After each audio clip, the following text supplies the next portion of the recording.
ఇప్పుడు జగన్మోహన్ రెడ్డి గారి పరిపాలన ఎలా ఉంది? చంద్రబాబు నాయుడు గారి పరిపాలన ఎలా ఉంది అంటారు? చంద్రబాబు పరిపాలన అయితే అస్సలు బాగాలేదండి. అది జగన్మోహన్ రెడ్డి పరిపాలనే బాగుంది. అది ఎందుకని మీకు జగన్మోహన్ రెడ్డి పరిపాలన బాగుందంటారు? మాకు అన్ని వచ్చినాయి జగనన్న పరిపాలనలో. చంద్రబాబు పరిపాలనలో మాకేమీ రాలేదు.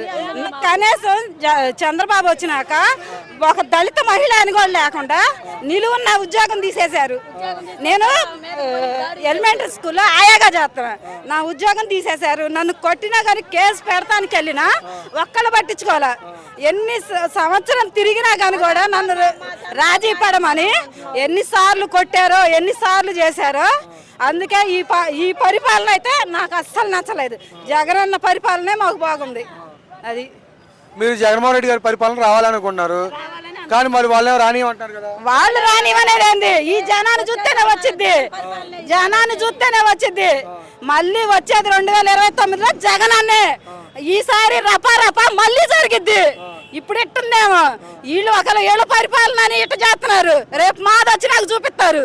అది ఇప్పుడు మీకు పథకాలు ఏమి రావట్లేదా? ఏం పథకాలు వచ్చినాయి? ఉచిత గ్యాస్ అన్నారు, అవి ఫోన్ నెంబర్లు అవన్నీ లింక్ అయిన వాళ్ళకే అన్నారు. మరి లింకు లేని వాళ్ళకి లేవు కదా. మళ్ళీ అమ్మఒడి అంటారు, అమ్మఒడికి అన్ని అరుగులు ఉండాలి అవి అన్నారు. ఉండా కానీ పడతలేదు కదా. అయ్యి ఏమేస్తున్నారు? అవి ఇంకా అమలు చేయాలంటారు, అవి అమల్లోకి రావాలంటారు. మరి రూట్ మ్యాప్లు వేసి అవన్నీ రావాలి కదా.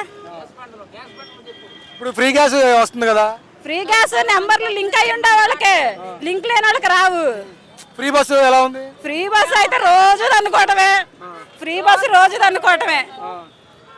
కానీ ఈ ఫ్రీ బస్సు వల్ల మహిళలకు చాలా లాభం అంటున్నారు కదా? ఉద్యోగం చేసే వాళ్ళకి లాభం, మా పాటి మహిళలకు ఏం లాభం? మేము ఎప్పుడో ఒకసారి 10 పోయేస్తాం ఏదైనా పని ఉంటే. రోజు డైలీ సర్వీస్ మేము చేయలేం కదండి. ఆరోగ్యశ్రీ సేవలు ఇవన్నీ ఎలా ఉన్నాయి? ఆరోగ్యశ్రీ అసలు ఎప్పుడో తీసేశారుగా, ఎప్పుడో తీసేసారు.